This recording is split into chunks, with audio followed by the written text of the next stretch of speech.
Education پر توجہ نہیں دی. سنیو، اپنی دولت کو تم نے اڑایا ہے. اگر وہی دولت تم ایجوکیشن پہ خرچ کرتے تو تم کہاں پہنچتے؟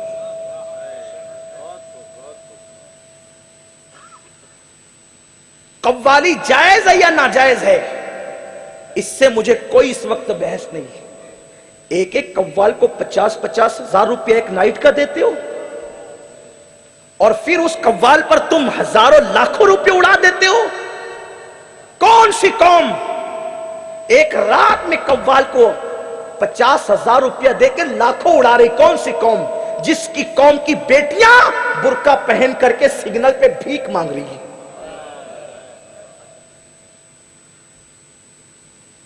تم نعت خوانی کے نام پہ لاکھوں روپے خرچ کر دیتے ہو. ایک ایک نعت خواں کے اکاؤنٹ کے اندر تم ایک نائٹ کا 50-50 ہزار روپیہ ڈال رہے ہو. کیوں؟ کچھ کے اندر ایسے نعت خواں نہیں ہے جو تم کو 2 نعتیں سنا سکے. نعت تو وہ بھی پڑھے گا، نعت تو یہ بھی پڑھے گا. پھر کیا ضرورت ہے اس بھک منگے کو بلانے کی جو نعت خوانی کے نام پہ 50,000 روپیہ مانگ رہا ہے؟ وہ عاشق رسول کیسے ہو سکتا ہے جو محبوب کا ذکر کرنے کا صلہ مانگے؟ ارے عاشق تو وہ ہوتے جان دے کر کربلا میں امام حسین نے 18 سال کا ہم شبیہ رسول لٹایا، 6 مہینے کا معصوم علی اصغر لٹایا، 19 سال کا کڑیل امام قاسم لٹایا، پورا گھرانہ لٹا دیا، اور زخموں سے لہولہان ہو کر سجدے میں سر رکھ کے یار سے پوچھتے ہیں بتا اب بھی تو راضی ہے کہ نہیں؟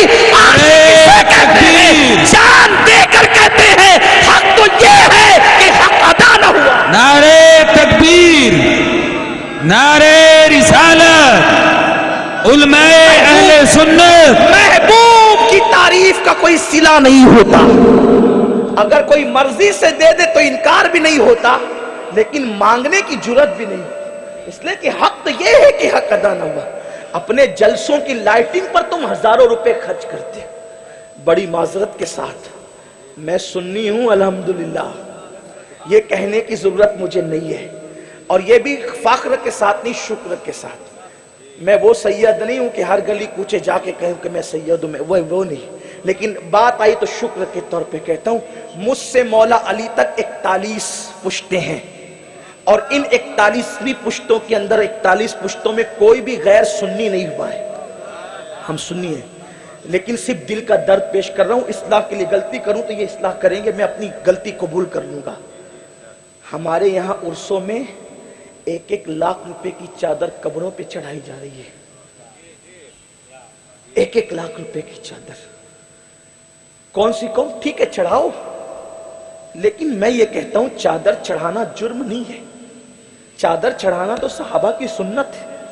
صحابہ نے مزارات پہ چادر چڑھائی، لیکن اتنی ہی قیمت کی چڑھاؤ جتنی چڑھا سکتے ہو. اتنا پیسہ جو قبر پہ ڈال کر تم ضائع کر رہے ہو، اگر 1 لاکھ کی بجائے 11,000 کی چادر چڑھا دو اور باقی کے آپ 79,000 بچا لو، تو وہ قوم کے تعلیم پر خرچ کر کے جس کی چادر تم 1 لاکھ کی چڑھا رہے، اسی کے ایصال ثواب کے لیے کچھ بچوں کو پڑھا کر کے لکھا کر کے قوم کے لیے کھڑا کرو ترقی کے لیے.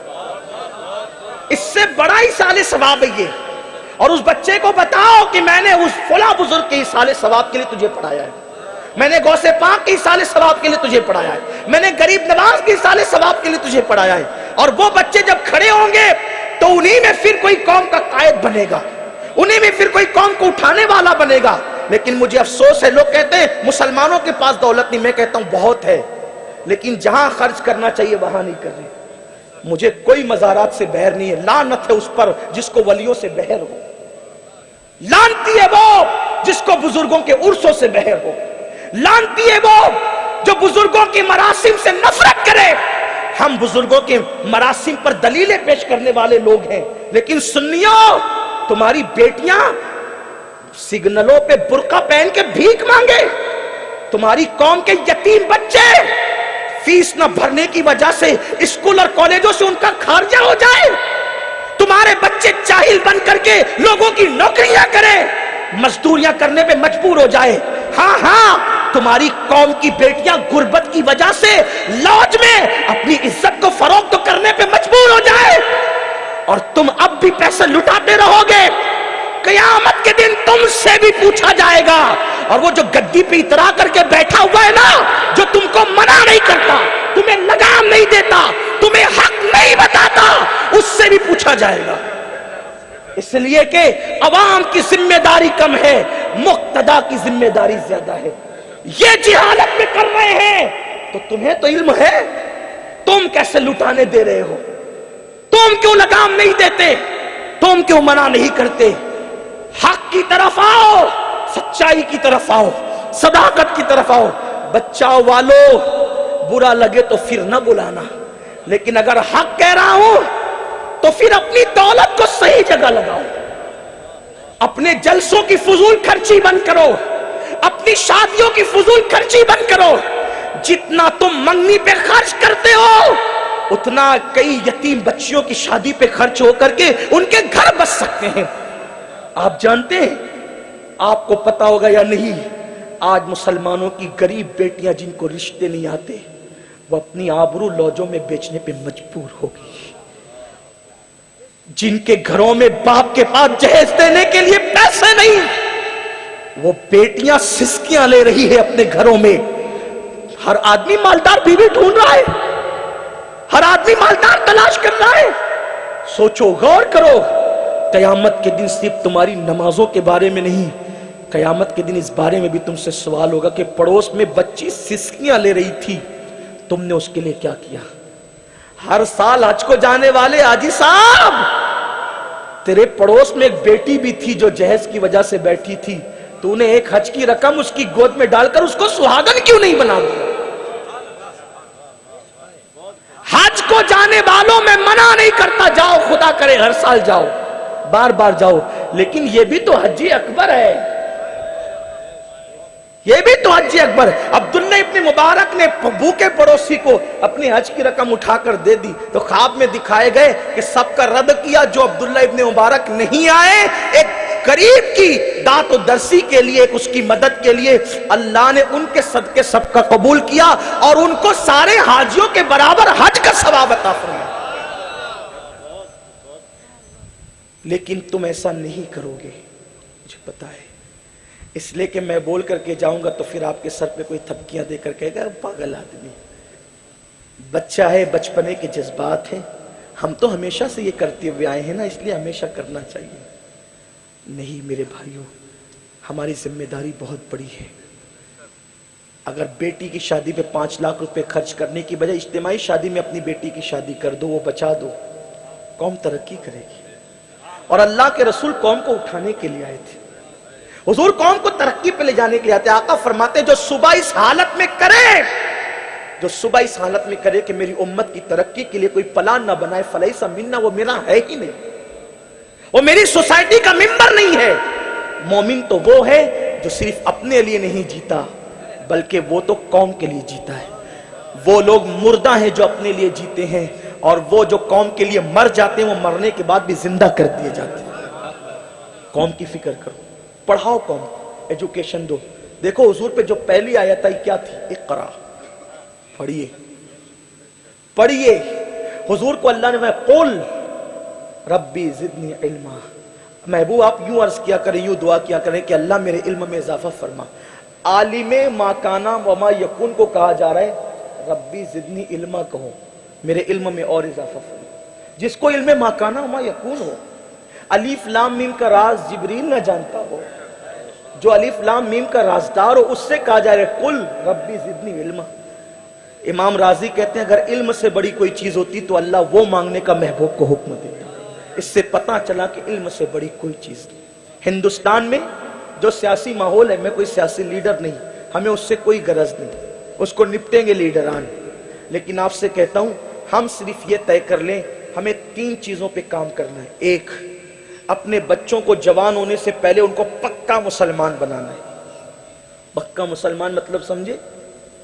پکا مسلمان یہ نہیں کہ غلامی رسول میں موت بھی قبول ہے اور فجر کی نماز غائب ہے، یہ نہیں۔ جلوس میں پٹی باندھ کے کہیں نبی کے نام پہ جان دے دیں گے، اور رمضان شریف کے روزے رکھنے کے لیے فرصت نہیں، کہا نہیں مولانا گٹکے کی اتنی عادت ہے کہ روزہ نہیں رکھ سکتا۔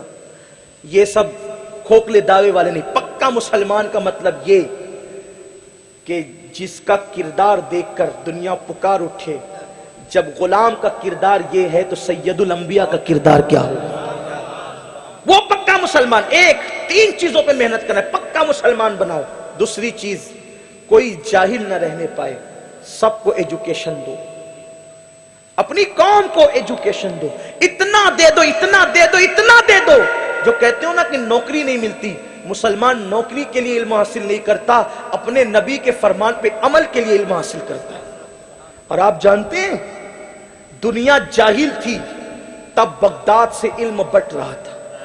یورپ کے طالب علم بغداد آتے تھے پڑھنے کے لیے، ہماری یونیورسٹیوں میں آتے تھے، اور جب یورپ کا کوئی آدمی بغداد سے پڑھ کر کے جاتا اپنے وطن تو وہاں اس کا مہینوں استقبال ہوتا کہ مسلمانوں کی یونیورسٹی سے پڑھ کر کے آئے۔ آپ کے پاس یونیورسٹی کہاں ہے؟ آپ کے پاس ہے یونیورسٹی مسلمانوں کی؟ آپ کے پاس دواخانے کہاں ہے؟ آپ کے بچے کافروں کے دواخانوں میں پیدا ہوتے ہیں اور کافروں کی یونیورسٹی میں پڑھتے ہیں۔ جو پیدا ہو کافروں کے دواخانے میں اور پڑھے کافروں کی یونیورسٹی میں، ڈاکٹر اور وکیل بننے کے بعد پھر وہ مسلمان رہے گا؟ ہم نے اپنی تجوریاں تو بھری ہے، ہم نے قوم کی ترقی کے لیے کیا کیا ہے؟ اور یاد رکھنا حضور کی سنت ہے۔ دل کا درد پیش کر رہا ہوں، ایک دکھڑا لے کر کے آیا ہوں، اللہ کرے کسی کے دل میں بات اتر جائے۔ ہمارے پاس کوئی آتا ہے نا، حضرت بہت پریشان ہوں، تو میں کیا کرتا ہوں، اللہ آپ کی پریشانی دور کر دے۔ اتنا بھی کہہ دیا تو اس پہ احسان ہے۔ اب تو غریبوں کی حاجتیں سننے کے لیے ہمارے پاس ٹائم ہی کہاں۔ امام کو مالدار مقتدی چاہیے الا ماشاء اللہ، پیر کو مالدار مرید چاہیے الا ماشاء اللہ۔ سب کی بات نہیں کر رہا ہوں، ورنہ غریب مریدوں کی خیریت بھی پوچھنے کے لیے اپنے پاس ٹائم ہے۔ مقرر بھی 2 گھنٹہ چیکھے گا اور اس کے بعد جب دیکھے گا کہ مجمع غریبوں کا ہے تو کہے گا کہ طبیعت ٹھیک نہیں، بھائی مجھے مسافہ نہیں کرنا ہے، میں تو چلا۔ مسافہ بھی ہم نہیں کر سکتے، طبیعت ٹھیک نہیں۔ 2 گھنٹے سے جو چیخ رہا تھا اس کو مسافے کے لیے طبیعت خراب ہو گئی۔ چیخنا زیادہ محنت کا کام ہے یا مسافہ زیادہ محنت کا کام؟ بڑی معذرت کے ساتھ اللہ مجھے معاف کرے، لیکن ہاں ٹھیک ہے، اگر آپ کی فلائٹ چھوٹتی ہو، آپ کا کوئی دوسری حاجت و ضرورت ہو، ٹرین چھوٹتی ہو، جانا ہو تو الگ بات ہے، مسافہ کر لیا کرو۔ حضور فرماتے ہیں جب 2 مومن مسافہ کرتے ہیں تو ان کے جدا ہونے سے پہلے اللہ ان کی مغفرت کر دے۔ اور یہ جو مجمع میں بیٹھتے ہیں نا، حضور فرماتے ہیں جہاں 40 جمع ہو جاتے ہیں مومن، ان میں اللہ کا ولی ہوتا ہے۔ یار ہم تو خالی ہے، کوئی ولی بیٹھا ہوا ہے، اس کے ہاتھ سے اپنے ہاتھ مل جائے تو اپنی بھی نجات ہے، یہ سوچ کے بھی مسافہ کر لیا کر۔ ہر چٹائی پہ بیٹھنے والا جو ہے وہ ایرا غیرہ نہیں ہوتا، ان چٹائیوں پر بھی قلندر بیٹھتے ہیں، یہ ان کی عاجزی ہے، یہ ان کی عاجزی ہے، چٹائیوں پر بھی قلندر بیٹھتے ہیں، سمندر کی گہرائیوں ہی میں موتی ہوتے ہیں، اوپر تو جاگ ہوتا ہے۔ کم سے کم ہم یہ بھی تو کریں نا، ہمارے پاس ٹائم نہیں ہے، غم خواری کے لیے ٹائم نہیں، غم گساری کے لیے ٹائم نہیں۔ ہمیں اپنی سوچ بدلنی ہوگی، ماڈرن سوچ کی بجائے ہمیں نبوی فکر پیدا کرنی ہوگی۔ امین القادری کی دعا کیا قبول ہو سکتی ہے اور اس کی حیثیت کیا ہے؟ حضور کی دعا کیا شان والی تھی؟ حضور کی دعا اللہ نے کبھی رد نہیں کی، مگر حضور کی سنت یہ ہے کہ میرے نبی نے جب کوئی پریشان آیا دعا بھی کی اور دعا کے ساتھ کوشش بھی کی، یہ سنت ہے۔ اور فرمایا جو میرے امتی کی مصیبت دور کرنے چلا، ہر قدم پر اللہ اسے مسجد نبوی میں اعتکاف کرنے سے زیادہ ثواب عطا فرماتا۔ اگر اجازت ہو تو میں اپنی گفتگو کو وہاں رکھتے ہوئے ایک حدیث پڑھنا چاہتا ہوں، اگر آپ تھک نہ گئے ہو تو عرض کروں۔ ایک صحابی ہے حضرت جابر ابن عبداللہ انصاری، ان کا باغ ہے کھجوروں کا۔ حضور کے پاس آئے، حضور میں نے باغ کے پھل آنے کی امید پر ایک یہودی سے قرضہ لیا تھا، اور ہوا تیز چلی تو وہ سارے پھل ٹوٹ کر گر گئے، چند ہی بچے۔ اب وہ وقت آ گیا، قرض مانگنے والا کھڑا ہو گیا، حضور میں پریشان ہوں، کیا کروں؟ حضور نے فرمایا چل میں تیرے لیے چلتا ہوں۔ ہم بھی کبھی کسی کے لیے گئے، ہم اپنے آپ کو کتنا بڑا سمجھتے ہیں، حضور کتنے بڑے تھے، لیکن انسانیت کا درس حضور نے کیسے دیا؟ حضور کی سنت، نمک چکنا صرف حضور کی سنت نہیں ہے میرے عزیز، لمبے کرتے صرف حضور کی سنت نہیں ہے۔ کسی حاجت مند کے آنے پر اپنی مصروفیات کو بالائے طاق رکھ کے یہ کہنا کہ چل میں چلتا ہوں، کس کے دروازے پہ؟ جس کے دروازے پہ جبریل اجازت کے بغیر نہ آئے، وہ نبی اپنے غریب صحابی کی حاجت کو پورا کرنے کے لیے ایک یہودی کے دروازے پہ تشریف لے جا رہے ہیں۔ جابر نے کہا حضور میری ہمت نہیں ہے کہ میں اس یہودی کے سامنے آ سکوں، وہ بہت ضد کرے گا۔ حضور کہتے ہیں میں جاتا ہوں۔ گئے اس کے گھر پہ اور جا کر کے کہا دیکھو جابر نے جو قرضہ لیا ہے نا، تھوڑی مدت بڑھا لو، میں آیا ہوں نا، مدت بڑھا دو۔ وہ متعصب تھا، اس نے کہا کہ میں مدت نہیں بڑھا سکتا، پہلے میں مدت بڑھا چکا ہوں۔ کہا میں کہہ رہا ہوں، کہا میں آپ کی بات بھی نہیں مانوں گا۔ حضور واپس آئے حضرت جابر کے باغ میں، جابر وہ نہیں مان رہا ہے۔ عرض کی حضور جب وہ آپ سے نہیں مانتا مجھ سے کیسے مانے گا؟ سرکار فرماتے رک میں پھر جاتا ہوں۔ ہائے یہ انداز ہے سنت نبوی، یہ ہے۔ اور جب حضور لوگوں کے ساتھ ایسے پیش آتے ہوں گے، ہم جو کہتے ہیں نا صحابہ اپنی جان سے زیادہ محبت کرتے تھے، یہ ادائیں تھی تو محبت کرتے تھے، یہ ادائیں تھی تو محبت کرتے تھے۔ سرکار نے فرمایا میں پھر جاتا ہوں۔ قربان معراج میں جسے دولہا بنا کے بلایا جاتا ہے، وہ رسول ایک یہودی کے دروازے پر جا رہے اس کو منانے کے لیے، صرف اپنے صحابی کی مصیبت دور کرنے کے لیے۔ ہم نے کبھی یہ کیا؟ پہلی بات تو ہمیں پتہ ہی نہیں ہے کہ یہ بھی سنت ہے، اس لیے کہ ہم تو لایانی باتوں میں وقت ختم کر دیتے ہیں نا۔ سیرت نبوی ہم نے کب بیان کی، کہاں سنی، کیا پڑھی؟ ہم نے سب کی زندگیاں پیش کی اور سنی، نبی کی زندگی کے سوا۔ اور حضور کی زندگی سے حسین کسی کی زندگی ہو نہیں سکتی۔ اللہ کے حبیب پھر گئے کہ ایک موقع دے دو، اگر جابر نہیں قرضہ ادا کرے گا تو میں ذمہ داری لیتا ہوں، مجھ سے مانگنا مقررہ تاریخ پہ میں ادا کروں گا۔ اس نے کہا میں نے کہہ دیا نا کہ میں ٹائم نہیں دے سکتا تو نہیں دوں گا۔ حضور پھر تشریف لائے، گھر نہیں گئے، باغ میں۔ جابر وہ نہیں مان رہا ہے۔ حضرت جابر کو حضور نے ہمت دی، کوئی بات نہیں اللہ انتظام کر دے گا۔ سرکار اب چھوڑ کر جاتے تو حضرت جابر بے چین ہوتے، تو حضور نے کیا کیا، جابر میں تھوڑی دیر آرام کرنا چاہتا ہوں۔ حضور علیہ السلام نے وضو کیا، وضو کرنے کے بعد 2 رکعت نماز پڑھی، اور نماز پڑھنے کے بعد ایک چبوترا تھا باغ میں، وہیں لیٹ گئے۔ حضرت جابر کہتے ہیں حضور کے پیر اقدس پر دھوپ آنے لگی، کیونکہ درخت کا سایہ جہاں تک تھا اس سے آگے پیر نکل گئے، تو میں نے دیکھا درخت کی ٹہنیوں نے آگے بڑھ کر حضور کے پیر پر بھی سایہ کر دیا، پورا جسم سایہ میں تھا۔ حضور تھوڑی دیر سوئے، سو کر کے اٹھے، اٹھنے کے بعد کہا جابر کیا معاملہ ہے؟ اس کی حضور میں تو پریشان ہوں، کیا کروں؟ فرمایا کہ کھجوریں پک چکی ہوئی نا، پکنے کا سیزن تو آ گیا۔ حضور پکنے کا سیزن تو ہے، لیکن ہوا جو تیز چلی تھی تو اس سے سارا میرا نقصان ہو گیا، کچھ کھجوریں بچی ہیں۔ فرمایا چل جتنی بچی ہم توڑیں گے، ہم اس کو توڑ لیتے ہیں، اس کو دے دیتے ہیں۔ اس کی حضور اتنی ہے ہی نہیں، اگر توڑ بھی لیں تو ہم اس کو دیں گے کہاں؟ سرکار فرماتے ہیں میں توڑوں گا، تو چل۔ سلمان فارسی کا کبھی باغ لگاتے ہیں، کبھی جابر کے باغ کی کھجوریں توڑتے ہیں۔ فرمایا ٹوکری لے کر پیچھے چلو، میں توڑتا ہوں۔ جابر کہتے ہیں میں نے سوچا اب کوئی معجزہ پھر نظروں سے دکھنے کو ملے گا، اس لیے کہ آمنہ کے لال کی رحمت جب جوش پر آ گئی ہے تو اب محرومی تو نہیں ہوگی۔ میں ٹوکری لے کے پیچھے چلتا رہا، حضور ہاتھ بڑھا کر کے کھجوریں توڑتے رہے اور ٹوکری میں ڈالتے رہے، توڑتے رہے، ٹوکری میں ڈالتے رہے، ٹوکری بھر گئی۔ اس کی موجو، میں نے کہا حضور اتنی نہیں ہے، کہا میں کہتا ہوں موج، کہتے ہیں اللہ کی عزت کی قسم جتنی اس یہودی کو دینی تھی اس سے زیادہ وہ کھجوریں آ گئی۔ حضور نے یہ کیا ہے، اللہ کے حبیب نے یہ کیا، ہم نہیں کر پا رہے، ہمیں کرنا ہوگا۔ ایک دوسرے کا دکھ سمجھنا ہوگا، درد سمجھنا ہوگا، ایک دوسرے کی مدد کرنی ہوگی، ٹائم نکالنا ہوگا اس کے لیے۔ تو بات اختتام کو اب لے جاتے ہوئے عرض کروں، ابو طالب کہتے ہیں خدیجہ میرا بھتیجا مزدوری نہیں کرتا اور مزدوری کو پسند بھی نہیں کرتا۔ خدیجہ نے کہا لیکن آپ انہیں منائیں۔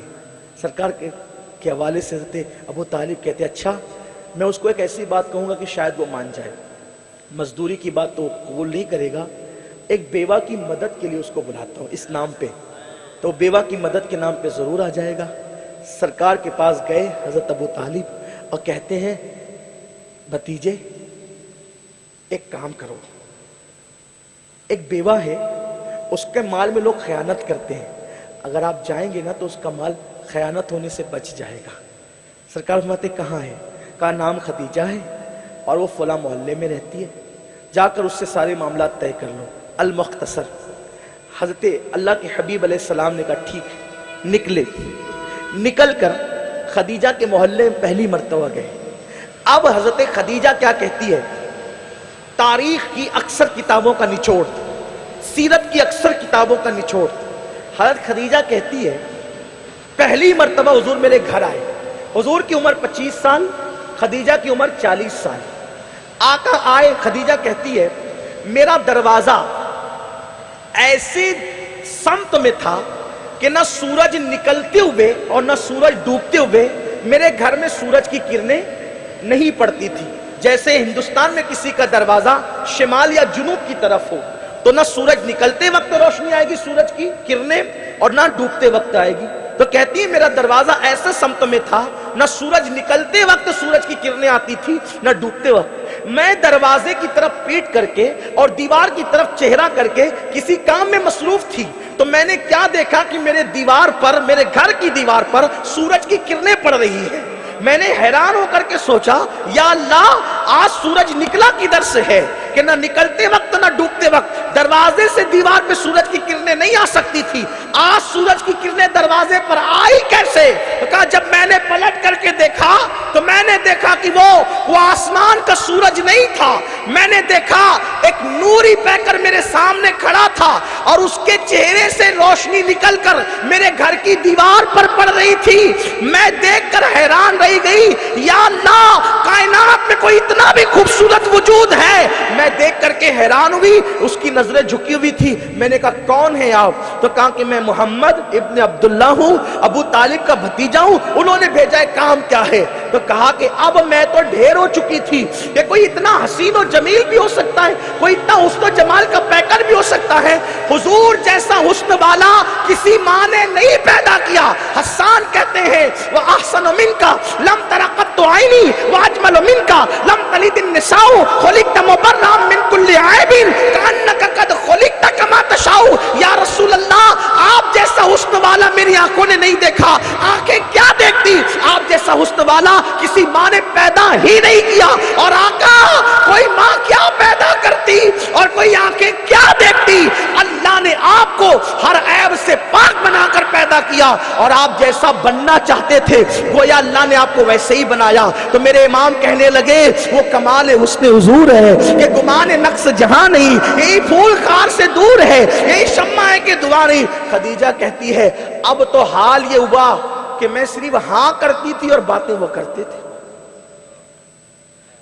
باتیں ایسی من بھاتی تھی، قل کہہ کے اپنی بات بھی لب سے تیرے سنی، اللہ کو ہے اتنی تیری گفتگو پسند۔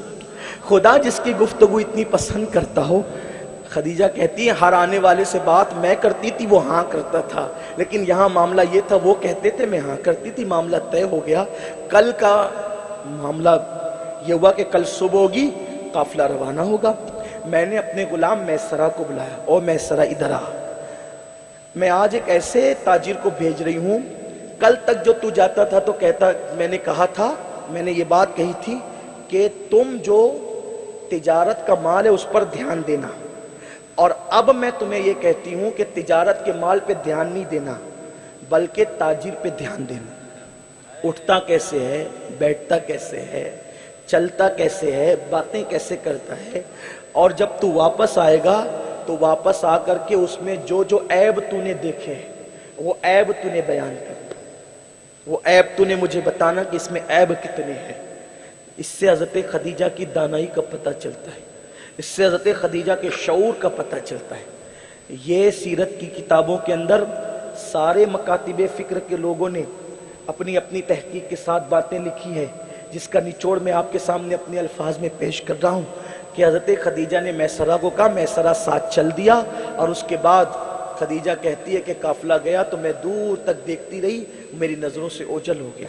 پھر قافلہ جب واپس آیا تو میں اپنی سہیلی نفیسہ کے ساتھ ٹیرس پہ بیٹھی ہوئی تھی اور آنے والے قافلے کو دیکھ رہی تھی۔ پورے قافلے میں دھول کی وجہ سے کچھ نظر نہیں آ رہا تھا، لیکن ایک چہرے کی ٹکلی نظر آتی تھی دھول میں بھی وہ چہرہ چھپا ہوا نہیں تھا بلکہ دھول میں بھی وہ چہرہ نظر آتا تھا. میں سوچتی تھی یہ چہرہ کس کا ہے, وہ دیکھ رہی تھی. ایسے میں میرا غلام میسرہ آیا اور آنے کے بعد کہا مالکہ بہت مبارک ہو مبارک ہو. کہا کیا ہوا؟ کہا اتنا منافع ہوا ہے کہ اس سے پہلے جو لوگ گئے قافلہ لے کر اس سے 10 پٹ زیادہ منافع ہوا ہے. خدیجہ نے کہا میں نے یہ سن کر کے اپنے غلام کو ڈانٹا, چپ خاموش رہے, میں یہ نہیں سننا چاہتی. یہ بتا تو نے محمد کو کیسا پایا, یہ بتا تو نے محمد کو کیسا پایا, اس میں عیب کیا ہے وہ بتا. تو میسرہ نے کہنا شروع کیا. اب میسرہ کی بات سنو. میسرہ بھی مسلمان نہیں ہوا, حضور نے ابھی نبوت کا اعلان نہیں کیا. جب خدیجہ نے کہا تو نے اٹھنے بیٹھنے سونے جاگنے کھانے پینے میں کیا عیب دیکھے وہ بتا وہ بتا, تو اس وقت میسرہ نے کہا کہ اس کے پورے سفر کے اندر کپڑے کبھی میلے نہیں ہوئے, گرد و غبار میں بھی اس کے کپڑے میلے نہیں ہوئے. کہا عیب بتا اس کے, کہا اس کے بدن پہ کبھی مکھی نہیں بیٹھی. کہا اس کا عیب بتا, کہا اس نے کبھی پورے سفر میں جھوٹ نہیں بولا. کہا اس کا عیب بتا, کہا اس کے پسینے سے بھی خوشبو آتی تھی. کہا اس کا عیب بتا, کہا دھوپ میں اس کے سر پہ بادل سایہ کرتا تھا. کہا اس کا عیب بتا, کہا جب درخت کے نیچے پورا قافلہ بیٹھ جاتا اور وہ بعد کو آتا تو درخت کی ٹہنیاں بڑھ کر کے اس کے سر پہ سایہ کرتی تھی. کہا اس کا عیب بتا, کہا جب وہ چلتا تھا تو کنکریاں اس کے قدموں کے نیچے موم ہو جاتی تھی. کہا اس کا عیب بتا عیب, تو کہا کہ بکریاں اس کو سجدہ کرتی تھی. کہا اس کا عیب بتا, کہا وہ سوکھے جنگل سے گزرتا تھا تو گھاس ہری ہو جاتی تھی. کہا اس کا عیب بتا عیب, تو کہنے لگا میسرہ کہ سوکھے درخت اس کے قدموں کی برکت سے ہرے ہو جاتے تھے. کہا اس کا عیب بتا, کہا درخت اس کے جھک کے سلام کرتے تھے. کہا عیب بتا, کہا پہاڑ اس پہ درود پڑھتے تھے. کہا عیب بتا, کہا وہ سب کو کھلا کے پھر خود کھاتا تھا. کہا عیب بتا عیب, کہا کہ پورے سفر میں اس نے کبھی جھوٹی قسم نہیں کھائی. کہا عیب بتا عیب, کہا اس کے چہرے پر کبھی سفر کی تھکن میں نے نہیں دیکھی. کہا عیب بتا عیب, کہا کہ جب وہ سوتا تھا تو نیند میں بھی اس کے بالوں کی زلفیں کبھی نہیں بکھرتی تھی. کہا عیب بتا عیب, کہا کہ جب وہ نیند سے اٹھتا تھا تو ایسا لگتا تھا جیسے اس کی آنکھوں میں کسی نے سرما ڈال دیا ہو. خدیجہ نے کہا میں عیب سننا چاہتی ہوں عیب. تو کہا مالکہ میں نے تیرا نمک کھایا ہے, نمک حلالی کرنے کا وقت آیا ہے. اللہ کی عزت کی قسم, اگر تو میرے ایک ہاتھ میں چاند لا کے رکھ دے اور دوسرے ہاتھ میں سورج لا کے رکھ دے اور پھر پوچھ کے محمد میں عیب کیا ہے, تو میں کہوں گا خدا نے اس کو ایسا بنایا کہ اس میں کوئی عیب ہی نہیں رکھا. ہر عیب سے پاک اللہ نے اس کو پیدا کیا.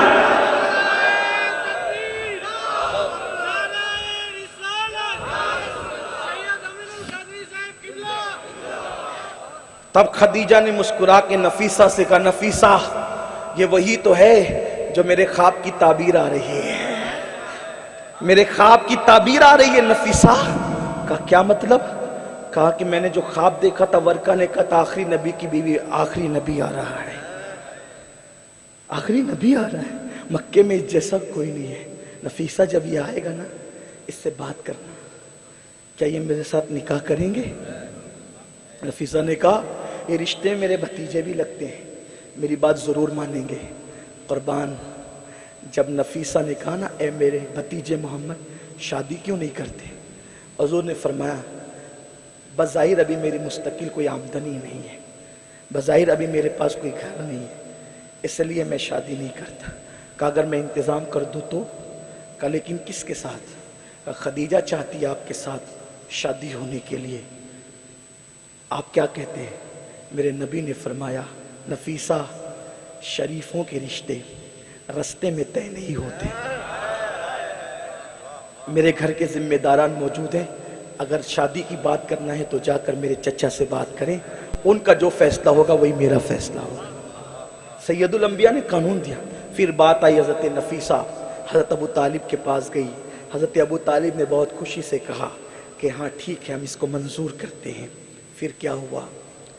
اب حضرت ابو طالب نے حضور سے کہا کہ آپ کی شادی ہے, تیاری کریں. اس وقت بھی صدیق اکبر حضور کے دوست تھے, ابھی نبوت کا اعلان نہیں ہوا تھا. صدیق اکبر بھی حضور کے دوست تھے. حضور علیہ السلام کے جتنے چچا تھے, حضرت اللہ کے حبیب علیہ السلام کے 10 چچا تھے. حضور علیہ الصلوۃ والتسلیم کے ان چچاؤں کو حضرت ابو طالب نے کہا کہ ہمیں لے کر کے جانا ہے.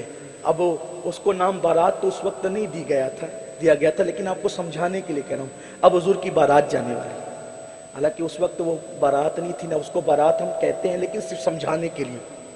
حضور علیہ السلام کو اب تصورات کی دنیا میں چلے, ملکہ فردوس بری کا نکاح مالک جنت کے ساتھ ہونا ہے, اور اسی صلب پاک سے وہ ذات پیدا ہونی ہے جس سے حسنین کریمین اور قیامت تک کے سیدوں کا وجود ہونا ہے. حضور کا پہلا نکاح ہے. آسمان کے فرشتے بھی جھانک جھانک کے دیکھتے ہوں گے آخری نبی کی بارات, معراج کے دولہا کی بارات کیسے نکلتی ہے. حضور علیہ السلام نے قربان جائیں, دولہے تو ہر ایک کے خوبصورت لگتے ہیں, لیکن جس کا چہرہ والدحا ہو, جس کی زلفیں واللیل ہو, جس کے دانت والنجم ہو, جس کے ہاتھ ید اللہ ہو, جس کے پیروں کو لا اقسم بہذا البلد کہا گیا ہو, جس کے سینے کو علم نشرح کہا گیا ہو, جس کے وجود ناز کے صدقے کلیوں کو تبسم کا شعور ملا ہو, جس کے زلف ناز کے صدقے راتوں کو سیاہی ملی ہو, جس کے چہرے کے سویرے کے صدقے صبح نے مسکرانا سیکھا ہو, جس کی مانگ کے صدقے صبح کو اجالا ملا ہو. اب اس نبی کا پہلا نکاح ہے. حضور کے چچا, حضور کے دوست نکلتے ہیں, لیکن صدیق اکبر حضور کے ساتھ ساتھ ہے. اب بھی یارے گارے مصطفیٰ الگ نہیں ہے. کچھ لوگوں کو صدیق سے چڑ ہوتی ہے, ہم کہتے ہیں نبوت کا اعلان بعد میں ہوا, صدیق سے دوستی پہلے ہوئی. آج کل لوگ صدیق اکبر سے بڑے چڑھتے ہیں, لیکن ان سے کہہ دو کہ اعلان نبوت بعد میں ہوا, صدیق سے دوستی پہلے ہوئی. اور جو پہلے صدیق اکبر نے کلمہ پڑھا اسی لیے پڑھا کہ دوستی میں دیکھ چکے تھے. جو بندوں کے معاملے میں جھوٹ نہیں بولتا وہ خدا کے معاملے میں جھوٹ کیسے بول سکتا ہے. تو یہ بات تھی. اللہ اکبر. اب چلے گویا کہ فرشتوں کو حکم دیا جا رہا ہے, گلیوں کو سجاؤ ایسے جیسے جنا سجائی جاتی ہے, اور پھر اس کے بعد تیار کرو. گویا کہ رحمتوں کی برسات ہو رہی ہے اور نبیوں کے امام کی بارات آ رہی ہے. محفل بیٹھی, لوگ حضور کا نکاح بڑے عجیب انداز بیان کرتے ہیں. پیسے نہیں تھے, یہ حالات تھے اور وہ حالات تھے. سنو, بات اتنی تھی. حضور علیہ الصلوۃ والتسلیم کے چچا حضرت ابو طالب نے جو حضور کا اس وقت مہر طے کیا وہ خدیجہ کے مال کے مطابق طے کیا. چھوٹا موٹا مہر نہیں تھا, خدیجہ کی حیثیت کے مطابق مہر مقرر کیا تھا. پھر اس کے بعد دونوں گروپ بیٹھ گئے, اور بیٹھنے کے بعد پھر خطبہ پڑھنے کی باری آئی. تو حضور کی طرف سے خطبہ حضرت ابو طالب نے پڑھا, اور حضرت خدیجہ کی طرف سے خطبہ حضرت ورقہ بن نوفل نے پڑھا. اور یہ خطبہ پڑھنے کے بعد دونوں نے اپنے اپنے خاندان کے جو ہے وہ فضیلتیں بیان کی. حضور علیہ السلام کے چچا نے کہا اللہ کا شکر ہے جس نے ہمیں ابراہیم کی اولاد میں پیدا کیا, کعبے کا متولی بنایا اور ہمیں کعبے کا خدمت گزار بنایا. اس طریقے سے خاندان بنی حضرت ابراہیم علیہ السلام کی آپ نے فضیلتیں پڑھی. اور پھر جب یہ نکاح ہوا تو نکاح کا مہر حضرت ابو طالب نے ادا فرمایا. اور پھر ولیمے میں, حضور کے پہلے ولیمے میں پورے مکے کو دعوت دی گئی. تاریخی روایت ہے, پورے مکے کو دعوت کھلائی گئی. اب لوگ کہتے ہیں شادی سادگی سے کرو, ہم بھی کہتے ہیں سادگی سے کرو. سادگی کا مطلب کیا؟